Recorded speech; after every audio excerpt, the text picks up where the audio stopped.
Let me ask you all a question. Can you give me directions to your seat? Are you sure?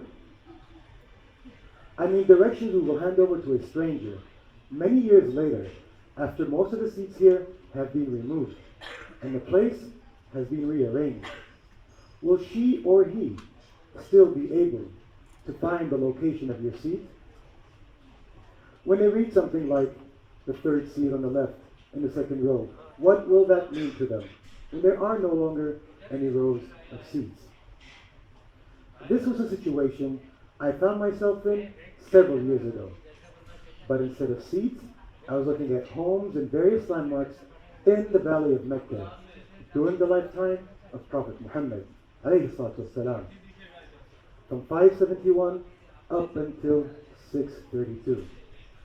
And instead of directions, I was looking at thousands of detailed descriptions from the earliest written records, written by people who were living in Mecca at a time period when much of the same homes from this age were still standing. Records such as those recorded by Abu al-Walid, Ahmad al-Azraqi, who died an old grandfather in 834, and several others. So why does this matter? To understand why a deep analysis of these descriptions was very important, I can start with how this came about. For over a decade, I have been researching and writing about early Islamic history, especially what is called the Meccan period, which is those first 13 years in Islam prior to the Muslims' migration from Mecca to Medina in 622. I wanted to capture this important time period at a higher resolution than ever before, so that the context of the events that took place can be better appreciated and properly understood. Context is, of course, extremely important, and a simple example is enough to emphasize this. If I were to tell you that Hisham hit Khalid, injuring him pretty badly, you may conclude that Hisham was a terrible person. However, if the context of this incident was that Khalid was an armed criminal who had entered into Hisham's home wanting to steal his money and attack his family, then suddenly Hisham is a brave hero protecting his home and his family. So context sets the scene from which events can be evaluated. A critical part of context from a historical perspective is the environment. Much like in our example, it would be important to understand that Khalid was an armed criminal and that the incident took place inside Hashim's home, or Hisham's home. However, Mecca, after centuries of development, especially after the recent mega construction projects, almost nothing remained of its historical sites,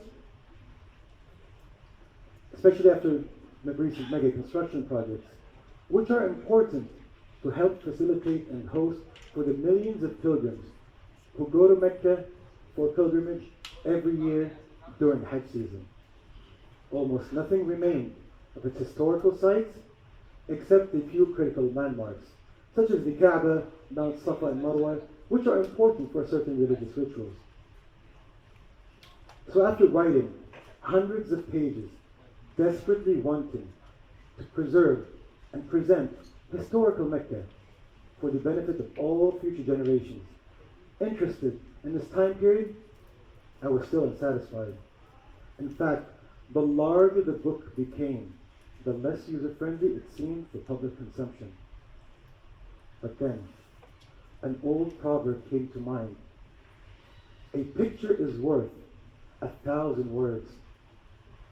This seemingly self-evident fact finds support from various research.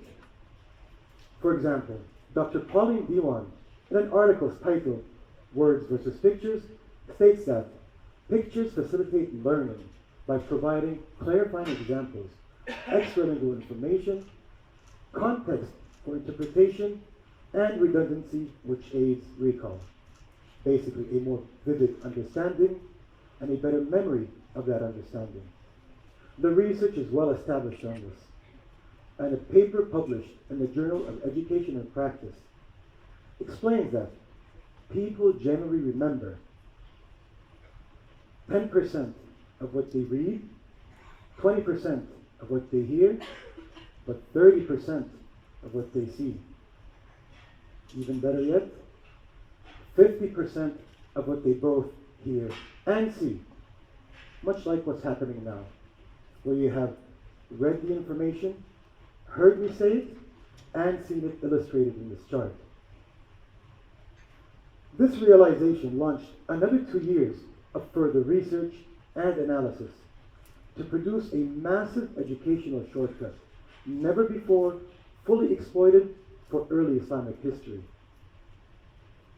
Would you rather spend weeks reading and analyzing hundreds of pages to try to get an understanding of what the Kaaba looked like during that age? Or would you rather get there within moments by looking at this image of the Kaaba as it would have looked like during this time period? Would you rather spend years reading and analyzing all of these books, and in fact, many more books, just to understand these books, to try to get a concept of what the Meccan Valley looked like during that time period? Or would you rather get there within minutes by looking at these fully illustrated maps of the Meccan Valley as it was during that time period? In fact, how about a bird's eye view, 3D rendition of the Meccan Valley, where we can move in with pop-up labels, looking, for example, at key terrain such as Mountain Base, the Kaaba, moving further in to see other landmarks such as the Zemzem well and the Beni Shayba Gate. Of course, not all labels are shown in this brief sample.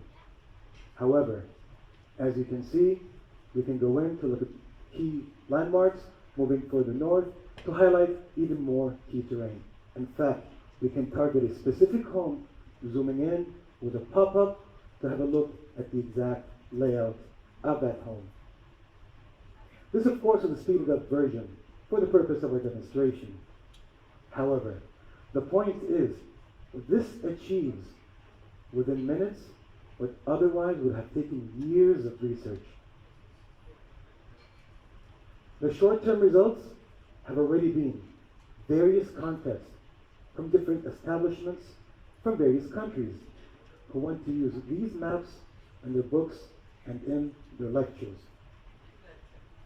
So finally, my dream of preserving historical Mecca and making it easily accessible to all people is being realized. You too can benefit from this.